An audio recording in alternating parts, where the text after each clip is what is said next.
हाथरस में एक दलित बच्ची का रेप हो गया और उसके बाद उसका मुंह बंद करने के लिए उसके साथ दुनिया भर की ज़्यादतियाँ की गई। और अब उसके लिए न्याय की लड़ाई लड़ने बहुत लोग मैदान में आ रहे हैं।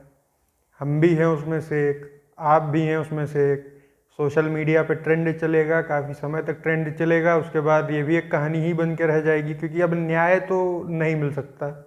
इसलिए नहीं मिल सकता क्योंकि बच्ची मर गई है और रेप उसका हो चुका है। She has been ripped of her dignity. वो वापस नहीं आने वाली। आप कुछ भी कर लो अब उसमें, आप उसको आप कंपनसेट नहीं कर सकते हो जो हो चुका है उसके साथ। तो क्या किया जाए? बैठ जाया जाए? किया क्या जाए? ये तो हर महीने कम से कम 20-25 ऐसी घटनाएं आँख के सामने से आती हैं, चली जाती हैं। 10 तरीके की बातें हैं इसमें। जैसे कि इस मुद्दे को क्यों उठाया जा रहा है? रोज रेप होते हैं तो क्या करें? अगर कोई मुद्दा बन रहा है तो क्या उसको दबा दें? क्या रेप होते रहने चाहिए सोसाइटी में? देखिए, इस रेप का जिम्मेदार ना कानून है, ना कोई चीज़ इसकी जिम्मेदार नहीं है। वो लड़के भी इसके जिम्मेदार पूरी तरीके से नहीं है जिन्होंने रेप किया। इसके जिम्मेदार हैं हम और आप, जो सोचते हैं कि ये गवर्नमेंट का काम या ये किसी और का काम है। ये किसी और का काम ही नहीं है, ये स्ट्रिक्टली आपका और मेरा, आदित्य विक्रम सिंह का और आपका, जो भी आपका नाम है, आपका काम है, हमारा काम है कि अपने बच्चों को कम से कम ये समझा सकें कि किस तरीके से समाज में अपना व्यवहार नियंत्रित तरीके से संचालित करना है। अगर आप ये नहीं समझा पा रहे हैं, अपने बच्चों को क्या, अपने से छोटे भाई को समझा लें, कम से कम छोटी बहन को समझा लें। ऐसा नहीं है कि मैं जब पैदा हुआ था तब से मेरा जो ख्याल है वो महिलाओं को लेकर के हमेशा से एकदम परफेक्ट रहा है।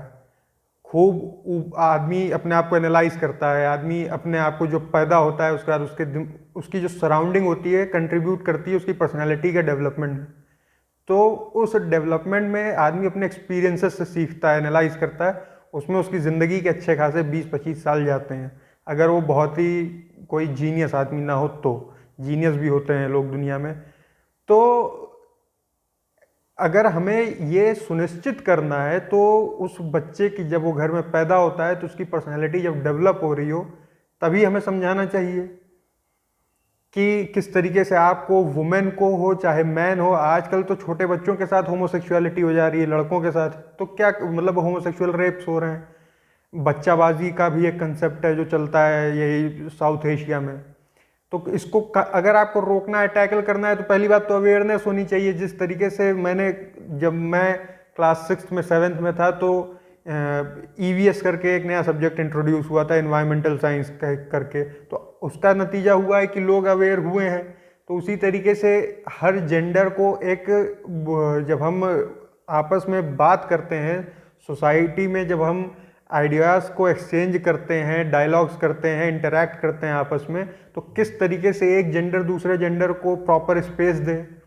अच्छा, जेंडर को ही नहीं, ह्यूमन बीइंग को, जो जिंदा है, जो सांस ले रहा है, उसको प्रॉपर स्पेस दें। अच्छा, इस रेप के केस में एक और चीज़ है कि लड़की दलित वर्ग से थी, लड़के जिन्होंने रेप किया वो अपर कास्ट से थे। तो भाई, आप अपर कास्ट से हो चाहे आप लोअर कास्ट से हो, यू आर नथिंग स्पेशल। आप स्पेशल नहीं हो, आपकी कास्ट स्पेशल हो सकती है। मैं जैसे छत्री हूँ, तो छत्री अपने आप में काफ़ी, उनको एक बैगेज होता है ग्लोरियस पास्ट का, वो उसको लेकर के चलते हैं। लेकिन आपने खुद एट ए इंडिविजुअल लेवल, आप क्या कहीं का राजा हो? आप छत्री घर में पैदा हुए, लेकिन आप कहीं के राजा नहीं हो। आप राजा तब बनोगे जब 4 लोगों का आप मदद कर दोगे।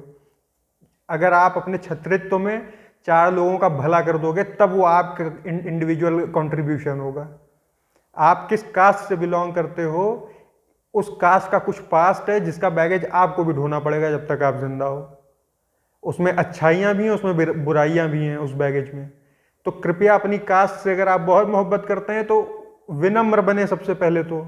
चाहे आप क्षत्रिय हो, चाहे आप ब्राह्मण हो, शूद्र हो, चाहे वैश्य हो, किसी भी कास्ट से हो आप, विनम्र अगर आप नहीं बन सकते, आप आपस में बातचीत नहीं कर सकते। बाबा साहब अम्बेडकर ने सीधे सीधे लास्ट जो बॉटम लाइन थी जो उन्होंने कहा था, उन्होंने 32 चीज़ें कही थी, 32 उनके तर्क थे। अधिकतर तर्कों से मैं सहमत हूँ, 95% ऑफ उनके जो तर्क हैं उनसे मैं सहमत हूँ। जो बॉटम लाइन थी firstly and lastly we should be Indians, है ना।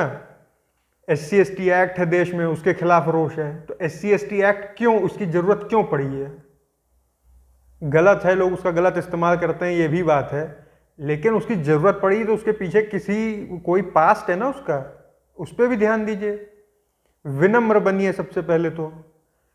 मुझे खुद को भी विनम्र बनना चाहिए। मैं कोई बाकियों से मैं प्रवचन नहीं कर रहा हूं कि मैं बहुत शुद्ध हूं, बाकी बड़े अशुद्ध हैं, है ना। मेरी खुद के व्यक्तित्व की भी कमियां हैं, लेकिन पूरे समाज के व्यक्तित्व में, पूरे समाज as a whole we are failing. तो हमें अपने अंदर झांकना चाहिए। जब सोशल मीडिया पे हम जब फॉरवर्ड कर रहे हैं कोई भी मैसेज, तो सबसे पहले तो ये ध्यान रखना चाहिए कि भाई मैं अपने छोटे भाई को, अपनी छोटी बहन को, या अपने से छोटे बच्चा बच्ची जो भी है उसको एजुकेट कर सकूं कम से कम इस मामले में। एक इमीडिएट और सबसे ज़्यादा इफेक्टिव स्टेप यही है। उसके अलावा आप स्पेशल कोड सेट कर सकते हो, आप स्पेशल इन्वेस्टिगेशन टीम्स सेट कर सकते हो, आप स्कूल के लेवल पे अवेयरनेस फैला सकते हो, ये सारी चीज़ें हम लोग कर सकते हैं। और एक और चीज़ है कि इससे डिप्रेस होने की ज़रूरत नहीं है कि we should be ashamed to be Indians, ऐसी बात नहीं है। रेप के स्टेटिस्टिक्स आप उठा करके देखोगे तो India is doing much better than most of the countries, लेकिन इसका मतलब ये नहीं कि हम लोग सेल्फ इंट्रोस्पेक्ट करना छोड़ दें। तो इसमें से कुछ ना कुछ सीखें और इम्प्लीमेंट करें। 25-24 साल की एज ग्रुप के मेरे दोस्त हैं सारे के सारे, तो यही एज है। इसमें आपके कई सारे छोटे भाई बहन भी होते हैं, आप चाचा मामा भी बन चुके होते हो। आप कोशिश करो कि जो भाई बहन आपसे छोटे हैं, बहुत ज़्यादा छोटे हैं, एज गैप ज़्यादा है, तो भी आप उसको ओवरकम करो, कुछ एक एफर्ट डालो। सोशल मीडिया पे कैंपेन से क्या होगा क्या नहीं होगा, लेकिन जो मैं कह रहा हूँ इससे भी बहुत फ़र्क पड़ेगा। धन्यवाद।